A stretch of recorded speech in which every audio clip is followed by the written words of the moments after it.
He gave me darshan through the YouTube, and it's just amazing because this incredible peace and love just descended to my heart, and it was like earthquake. And I knew that something was happened that is like once in a lifetime.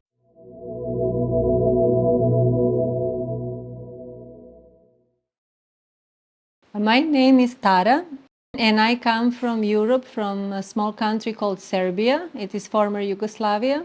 I was born in a family of high educated parents that were PhDs in medicine, both. So I grown in Serbia, but we went because my father was exceptional student. We had a Fulbright scholarship for US.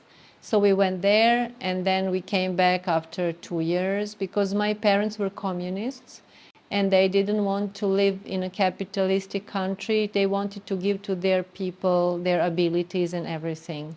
So basically they believed in simplicity and they believed in cooperation. And inside the communism, it is a lot of humanism. I learned about humanistic values from my parents because they were doctors and they were like for free, full-time serving people outside of their working time. So basically I had the example of exceptionally humanistic, parents who are kind of doing seva, and that was the environment where I grew. But they didn't know anything about the God, and they could not explain me what is God, which I heard from my grandmother. And she took me to the church, and she could not speak much because she was not very educated. But she tried to explain that there is that force, And then I asked teachers in the school, what is God? And they say, well, God is nature. And then I asked my father, what is purpose of life? Then he said, the work. And all that was like, for me, a mix of everything. But when I was 10, my mother started to do yoga, a hatha yoga. And she had a guru from Bihar School of Yoga, Satyananda Paramahansa, which was very, very popular in our country, in our region. They kind of covered our region. And then she told me about mantras, that they're magical words and that they can change things. And I told her, I say, can you please ask him if he can give me mantra? And I was 10 then. And she said, I don't think so, you're a kid, I say, you just ask him. And then she went to Satyananda, and basically he gave me mantra and mala. And I was for 1 year practicing japa, but I didn't have understanding, and my mother couldn't really explain how to do it long term. So that after 1 year, I just stopped doing it. But I realized that some kind of seed I got from the childhood about spiritual practice that grew slowly through the years. And I had this combination of hyperactivity and the spirituality, that all the time I felt something was missing. I had my own way of meditation then. I will either go to the cornfields and just hide there and sit for hours and not reply to anybody calling me, or I will go to the cupboard and just close myself and stay there like in the cave for like 2 hours. I heard about Baba Ji when I was 15 years old. I saw his photo, and my yoga teacher explained me the story about Baba Ji, and that he is a high level Himalayan spiritual master that is like higher than Avatar, and that is appearing on the planet through different periods of time in different kind of bodies. And also for him was specific that he was not born from the mother or father, but they kind of assumed that he did Nirvakalpa Samadhi, and that he basically transforms the same body for the new incarnations in a very high level yogic way that we don't really understand. But that makes him to be a very big mystery. And also the second thing that makes him so mysterious is that he appeared on this particular place in Haidakhand 2 times, and he announced his third incarnation. Is the only guru that is incarnating in the same place for 2 times and maybe third time. Not incarnating, but appearing, whatever, incarnated or appearing in his own way.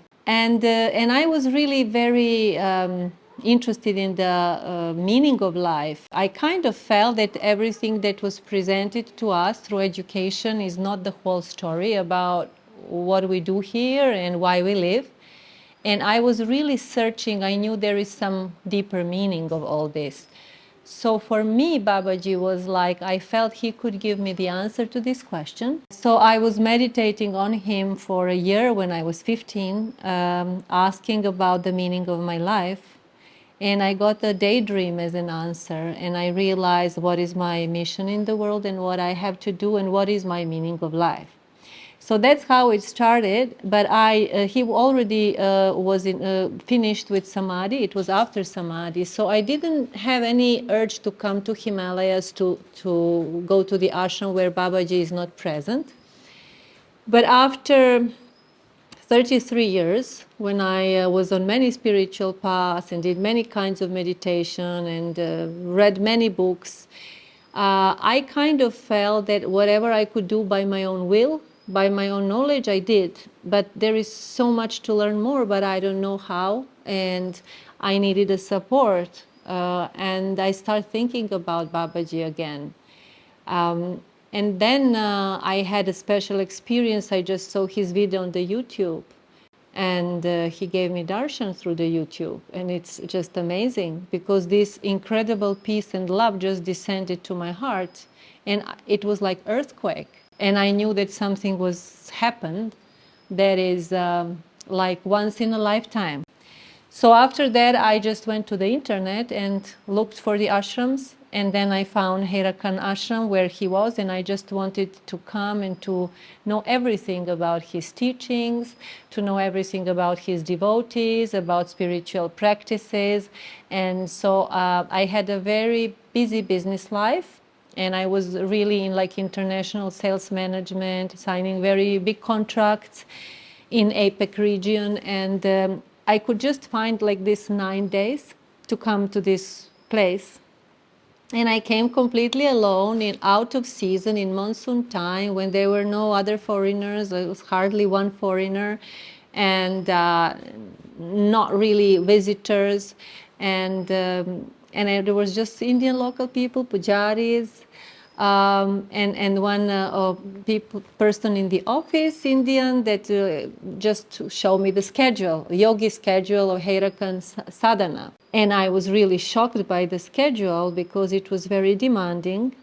That you know, wake up early at 3 o'clock and then you go to bath to Ganga river that is like cold and dark and with a torch, and then after that you do meditation, jap, chandan, arti, fire in the duni, meditation near the fire, and the karma yoga, and like throughout the day, that's it. And then I read some Babaji's books after lunch in this place, and this is basically just looks from the outside just like a village with some temples, but spiritually it is a very, very special, valuable place, and I felt it that way intuitively. So then I was working 3-4 years on switch to leave my job and to come here for a longer time.